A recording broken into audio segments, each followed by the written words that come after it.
Shalom, shalom, bom dia. Hoje nós vamos estar continuando o livro de 1 Reis, vamos estar em 1 Reis 4, 6, e Salmos 78, de 40 a 72.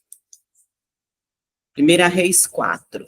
E assim o rei Salomão tornou-se rei sobre todo Israel, e estes foram seus principais assessores: Azarias, filho de Zadok, sacerdote, Eliorefe e Aaias, filhos de Cisa, secretários, Josafá, filho de Ailude, arquivista real, Benaida, filho de Joaida, comandante do exército, Zadok e Abiatar, sacerdotes, Azarias, filho de Natã, responsável pelos governadores distritais, Zabude, filho de Natã, sacerdote e conselheiro pessoal do rei, Aiasar, responsável pelo palácio, Adonirão, filho de Ábida, chefe de trabalhos forçados. Salomão tinha também 12 governadores distritais em todo Israel, que forneciam provisões para o rei, para o palácio real. Cada um deles tinha que fornecer suprimentos durante um mês do ano. Estes são os seus nomes: Ben-Hur, nos montes de Efraim, Ben-Dequer, em Macás, Saalbim, Bet-Semes e Elon-Betanhanã, Ben-Resede, em Arubote, Socó, em toda a terra de Efer, Ben-Abinadad, em Nafó de Dor, Dafate, filha de Salomão, era sua mulher, Baaná, filho de Ailude, em Taanaque, em Megido, e toda Bet-Seã, próxima de Zaretã, abaixo de Jezreel, desde Bet-Seã até Abel-Meolá, indo além dos limites de Joquimeão. Ben-Geder, em Ramó de Gileade, nos povoados de Jair, filho de Manassés, em Gileade, bem como o distrito de Argobe, em Baçã, e as suas 60 grandes cidades muradas, com trancas de bronze nos portões.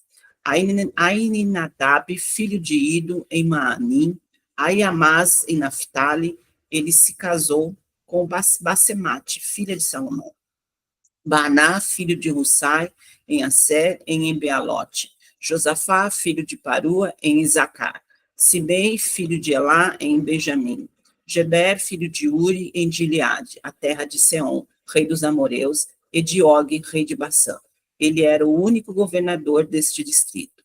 Judá e Israel eram tão numerosos como a areia da praia. Eles comiam, bebiam e eram felizes. E Salomão governava todos os reinos, desde o rio até a terra dos filisteus, chegando até a fronteira do Egito. Estes reinos traziam tributos e foram submissos a Salomão durante toda a sua vida. As provisões diárias de Salomão eram 30 tonéis da melhor farinha e 60 tonéis de farinha comum. 10 cabeças de gado engordado em cocheiras, 20 de gado engordado no pasto, e 100 ovelhas e bodes, bem como servos, gavelas, corças e aves escolhidas. Ele governava todos os reinos a oeste do rio, desde Tifsa até Gaza, e tinha paz em todas as fronteiras. Durante a vida de Salomão, Judá e Israel viveram em segurança, cada homem debaixo de sua videira, da sua figueira, desde Dan até Berseba. Salomão possuía 4.000 cocheiras para cavalos de carros de guerra e 12.000 cavalos. Todo mês, um dos governadores distritais fornecia provisões ao rei Salomão e a todos os que vinham participar de sua mesa. Cuidavam para que não faltasse nada. Também traziam ao devido lugar suas cotas de cevada e de palha para os cavalos e de carros de guerra e para outros cavalos. Deus deu a Salomão sabedoria, discernimento extraordinário e uma abrangência de conhecimento tão imensurável quanto a areia do mar. A sabedoria de Salomão era maior do que a de todos os homens do Oriente, bem como de toda a sabedoria do Egito. Ele era mais sábio do que qualquer outro homem, mais do que o Esraíta Etã, mais sábio do que Enã, Calcol e Data, filhos de Maol, e a sua fama espalhou-se por todas as nações em redor. Ele compôs 3.000 provérbios, e os seus cânticos chegaram a 1.005. Descreveu as plantas, desde o cedro do Líbano até o isopo que brota nos muros. Também discorreu sobre os quadrúpedes, as aves, os animais que se movem rente ao chão e os peixes. Homens de todas as nações vinham ouvir a sabedoria de Salomão e eram enviados por todos os reis que tinham ouvido falar de sua sabedoria. 1 Reis 5. Quanto a Irão, rei de Tiro, quando Irão, rei de Tiro, soube que Salomão tinha sido ungido rei, mandou seus conselheiros a Salomão, pois sempre tinha sido amigo leal de Davi. Salomão enviou esta mensagem a Irão: Tu bem sabes que foi por causa das guerras travadas de todos os lados contra meu pai Davi que ele não pôde construir um templo em honra do nome do Senhor, o seu Deus, até que o Senhor pusesse os seus inimigos debaixo dos seus pés. Mas agora o Senhor, meu Deus, concedeu-me paz em todas as fronteiras, e não tenho que enfrentar nem inimigos, nem calamidades. Pretendo, por isso, construir um templo em honra do nome do Senhor, do meu Deus, conforme o Senhor disse a meu pai Davi.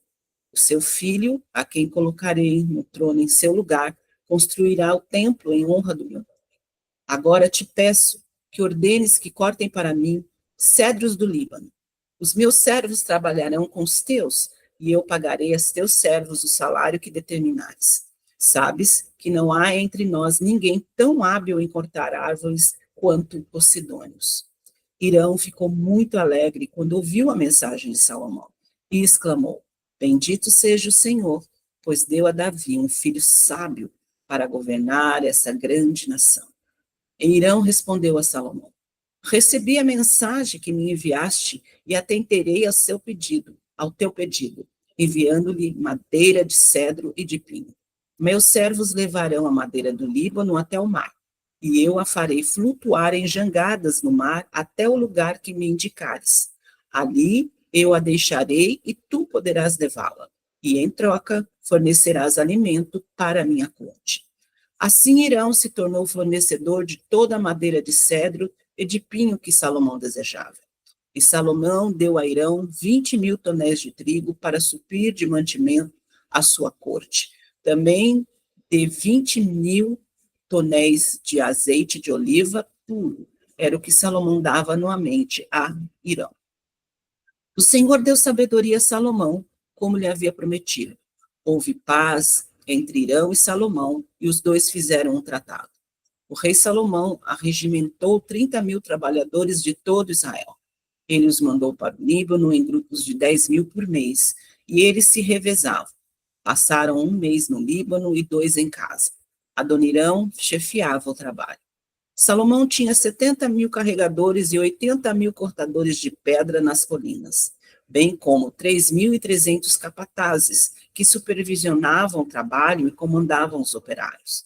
Por ordem do rei, retiravam da pedreira grandes blocos de pedra de ótima qualidade, para servirem de alicerce de pedras lavradas para o templo.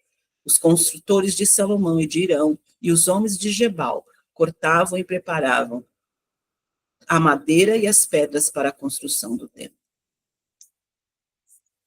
1 Reis 6. 480 anos depois que os israelitas saíram do Egito, do 4º ano do reinado de Salomão em Israel, no mês de Zive, o 2º mês, ele começou a construir o templo do Senhor. Templo que o rei Salomão construiu para o Senhor, media 27 metros de comprimento, 9 metros de largura e 13 metros e meio de altura. O pórtico da entrada do santuário tinha a largura do templo, que era de 9 metros, e avançava 4 metros e meio à frente do templo. Ele fez para o templo janelas com grandes estreitas. Junto às paredes do átrio principal e do santuário interior, construiu uma estrutura em torno do edifício, na qual havia salas laterais. O andar inferior tinha 2 metros e 25 centímetros de altura, o andar intermediário tinha 2 metros e 70 centímetros e o terceiro andar tinha 3 metros e 15 centímetros. Ele fez saliências de apoio nas paredes externas do templo, de modo que não houve necessidade de perfurar as paredes. Na construção do templo, só foram usados blocos lavrados nas pedreiras, e não se ouviu no templo nenhum barulho de martelo, nem de talhadeira, nem de qualquer outra ferramenta de ferro durante a sua construção. A entrada para o andar inferior ficava no lado sul do templo. Uma escada conduzia até o andar intermediário e dali ao terceiro. Assim, ele construiu o templo e o terminou, fazendo-lhe um forro com vigas e tábuas de cedro. e fez dessas salas laterais ao longo de todo o templo.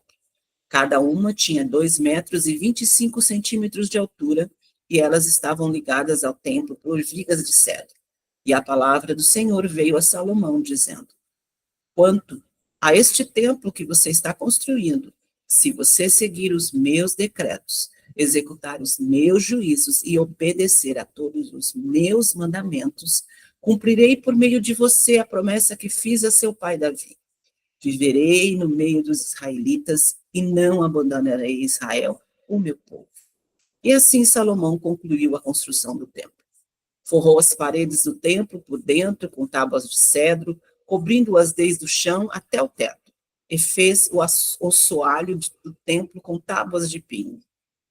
Separou 9 metros na parte de trás do templo, fazendo uma divisão com tábuas de cedro, do chão ao teto, para formar dentro do templo o santuário interno, o lugar santíssimo. O átrio principal, em frente dessa sala, media 18 metros de comprimento. O interior do templo era de cedro, com figuras entalhadas de frutos e flores abertas. Tudo era de cedro, não se via pedra alguma. Preparou também o santuário interno do templo para ali colocar a arca da aliança do Senhor. O santuário interno tinha 9 metros de comprimento, 9 de largura e 9 de altura. Ele revestiu o interior de ouro puro e também revestiu de ouro o altar de cedro. Salomão cobriu o interior do templo de ouro puro e estendeu correntes de ouro em frente do santuário interno, que também foi revestido de ouro. Assim, revestiu de ouro todo o interior do templo e também o altar que pertencia no santuário interno. No santuário interno, ele esculpiu 2 querubins de madeira de oliveira, cada um com 4,5 metros de altura. As asas abertas dos querubins mediam 2,25 metros, 4,5 metros da ponta de uma asa até a ponta da outra. Os 2 querubins tinham a mesma medida e a mesma forma. A altura de cada querubim era de 4,5 metros. Ele colocou os querubins com as asas abertas no santuário interno do templo. A asa de um querubim encostava numa parede e a do outro encostava na outra. As suas outras asas encostavam uma na outra no meio do santuário. Ele revestiu os querubins de ouro. As paredes ao redor do templo, tanto na parte interna como na externa, ele esculpiu querubins, tamareiras e flores abertas. Também revestiu de ouro os pisos, tanto na parte interna como na externa do templo. Para a entrada do santuário interno, fez portas de oliveiras com batentes de 5 lados. E nas 2 portas de madeira de oliveira, esculpiu querubins, tamareiras e flores abertas, e revestiu os querubins e as tamareiras de ouro batido. Também fez pilares de 4 lados, de madeira de oliveira, para a entrada do templo. Fez também 2 portas de pinho, cada uma com 2 folhas que se articulavam por meio de dobradiças. Entalhou figuras de querubins, de tamareiras e de flores abertas nas portas e as revestiu todas igualmente de ouro batido. E construiu o pátio interno com 3 camadas de pedra lavrada e uma de vigas de cedro. O alicerce do templo do Senhor foi lançado no mês de Zive, do 4º ano. No mês de Bu, o 8º mês do 11º ano, o templo foi terminado em todos os seus detalhes, de acordo com as especificações. Ele levou 7 anos para construir. Salmo 78, versículo 40. Quantas vezes mostraram-se rebeldes contra ele no deserto e o entristeceram na terra solitária? Repetidas vezes puseram Deus à prova, irritaram o Santo de Israel. Não se lembravam da sua mão poderosa, do dia em que os redimiu do opressor, do dia em que mostrou os seus prodígios no Egito e as suas maravilhas na região de Zoan. Quando transformou os rios e os riachos dos egípcios em sangue, e não mais conseguiam beber das suas águas, e enviou enxames de moscas que os devoraram, e rãs que os devastaram, quando entregou as suas plantações às larvas, a produção da terra aos gafanhotos, e destruiu as suas vinhas com a saraiva, e as suas figueiras bravas com a geada, quando entregou o gado deles ao granizo, e os seus rebanhos aos raios, quando atingiu com a sua ira ardente, com furor, indignação e hostilidade, com muitos anjos destruidores. Abriu caminho para a sua ira, não os poupou da morte, mas os entregou à peste. Matou todos os primogênitos do Egito, as primícias do vigor varonil das tendas de Cã, mas tirou o seu povo como ovelhas e o conduziu como a um rebanho pelo deserto. Ele os guiou em segurança e não tiveram medo, e os seus inimigos afundaram-se no mar. Assim os trouxe à fronteira da sua terra santa, aos montes que a sua mão direita conquistou. Expulsou nações que lá estavam, distribuiu-lhes as terras por herança e deu suas tendas às tribos de Israel, para que nelas habitassem. Mas eles puseram Deus à prova e foram rebeldes contra o Altíssimo, e não obedeceram aos seus testemunhos. Foram desleais e infiéis como os seus antepassados, confiáveis como um arco defeituoso. Eles o irritaram com os altares idólatras, com seus ídolos e provocaram ciúmes. Sabendo-o Deus, enfureceu-se e rejeitou totalmente Israel.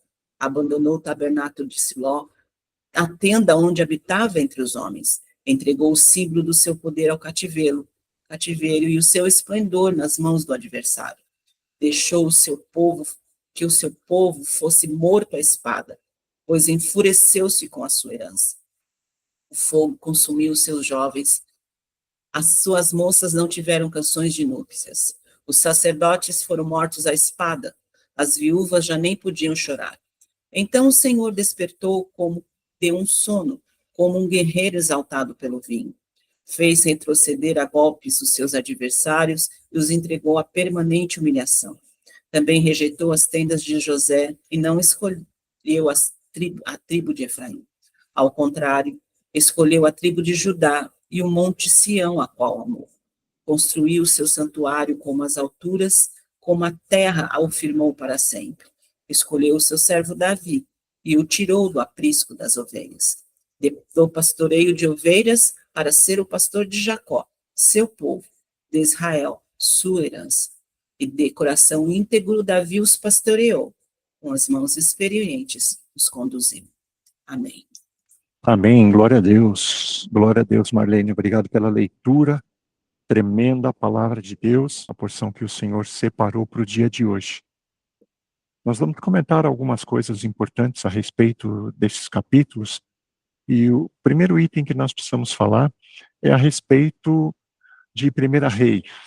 Nos capítulos 4, 5 e 6, o assunto, basicamente, é a construção do templo.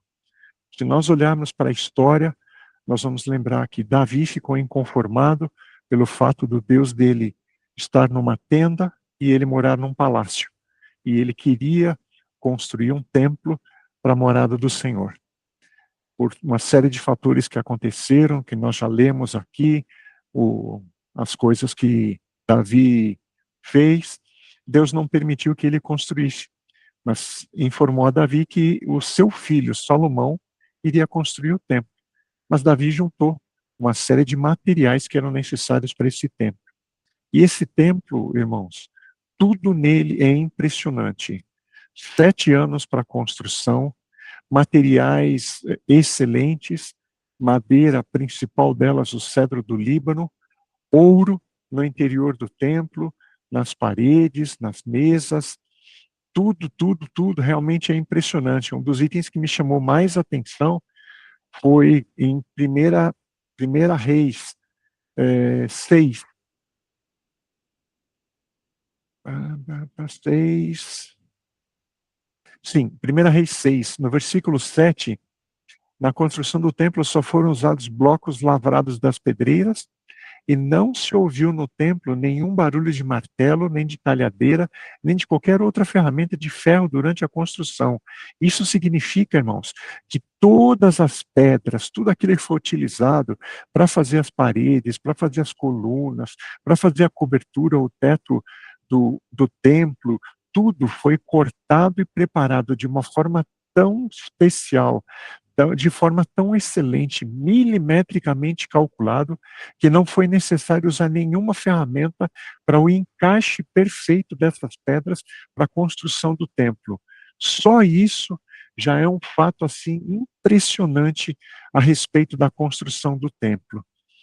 E nós vemos, irmãos, que nessa época o povo de Israel estava muito tranquilo. Se nós olharmos em 1 Reis 4:20, a palavra diz que eles estavam felizes. E também no capítulo 5, que versículo 4, que eles não tinham inimigos nessa época e não tinham situações de calamidades. E no versículo 25, que eles estavam em segurança. Então eles estavam com a vida muito tranquila nesse tempo. E talvez por isso também Deus deu um alerta para o seu filho, seu servo Salomão, quando ele fala com Salomão, no capítulo 6, no versículo 12, quanto a este templo que você está construindo, se seguir os meus estatutos, praticar as minhas ordenanças e obedecer a todos os meus mandamentos, cumprirei por meio de você a promessa que fiz a seu pai Davi. Viverei no meio dos israelitas e não abandonarei Israel, meu povo. Esse alerta que Deus deu para Salomão, ele deu esse alerta para aquele que foi constituído como rei sobre todo o povo. Ele era a autoridade sobre o povo. Mas isso explica, irmãos, que por mais excelente que tenha sido a conclusão, a montagem, toda a construção do templo, o que tinha mais significado para Deus era que Salomão e a palavra que Deus deu não era apenas para ele, significava também para a vida do povo, que o povo e Salomão estivessem praticando as ordenanças de Deus e obedecendo aos seus mandamentos. Isso é importante nós reconhecermos e nós vermos, irmãos, porque Deus está demonstrando para nós que o mais importante não é aquilo que nós fazemos no dia a dia, não é aquilo que nós, a quantidade de vezes que nós vamos à igreja, por exemplo, como nós parecemos bonitinhos na frente dos irmãos da igreja, de algumas pessoas à nossa volta, mas Ele está declarando para nós que o mais importante é nós observarmos as suas ordenanças, os seus mandamentos, cumprirmos os seus princípios, estarmos diante dele em todos os momentos das nossas vidas, em todas as horas do nosso dia.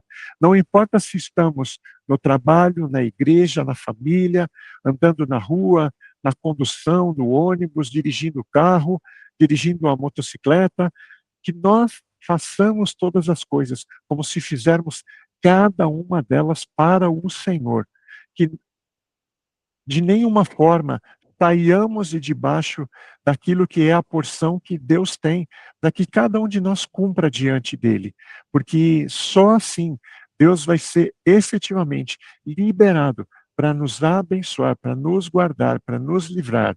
Eu entendo que todas as pessoas que estão participando do Maná aqui querem a bênção de Deus, querem a porção de Deus, querem o livramento de Deus, querem a provisão de Deus, querem a cura de Deus, querem que o Senhor haja sobrenaturalmente na vida das suas famílias, nas suas próprias vidas e na vida dos queridos que têm colocado diante dele. E isso só é possível se nós estamos na presença de Deus, se nós estamos cumprindo com aquilo que ele deixou para nós como ordenança. As regras que Deus deixou para nós, que são para nos proteger, não para serem um peso para as nossas vidas. E Deus cumpre as suas próprias regras, porque se nós nos desviarmos, se nós sairmos dessas direções, desses princípios que Deus tem para nós, Deus fica impedido. Não é porque Deus é vingativo, não é porque Deus não gosta de nós, Ele nos ama. Ele nos amou tanto que enviou a Jesus para morrer por nós. Mas hoje nós temos a certeza de que Jesus está vivo, ressurreto, à direita do Pai, e intercede por nós dia e noite. E temos o seu Espírito, o Espírito Santo de Deus, que habita em nós, que nos constrange quando nós erramos, quando nós pecamos, que nos mostra o caminho, que nos lava, que nos limpa de todo pecado. É assim que nós devemos viver a cada dia. Esse fato e essa palavra que Deus deu para Salomão é praticamente importante, e eu queria falar, irmãos, que realmente acho que é impressionante como tem concordância, como foram separadas as palavras para a leitura diária do maná, e como uma parte da Bíblia concorda com a outra parte. Porque nós lemos aqui também, no Salmo 78, e eu queria explicar que o Salmo 78 foi escrito por Asaf, que foi cantor, que foi músico, e para alguns estudiosos o consideram também como profeta, por causa dos escritos dele no livro de Salmos. E Asaf escreveu uma parte importante do capítulo 78, que eu queria que nós lêssemos novamente, no versículo 56. Eles, porém, puseram à prova o Deus Altíssimo e se rebelaram contra ele. Contra quem? Contra Deus. Eles quem? Os israelitas. Não guardaram os seus testemunhos. Quando soube disso, Deus se enfureceu e rejeitou totalmente Israel. Abandonou o tabernáculo de Siló, a tenda onde habitava entre os homens. Então, o que nós temos aqui, irmãos? A situação muito anterior, antes de Salomão, de Davi, de Saul.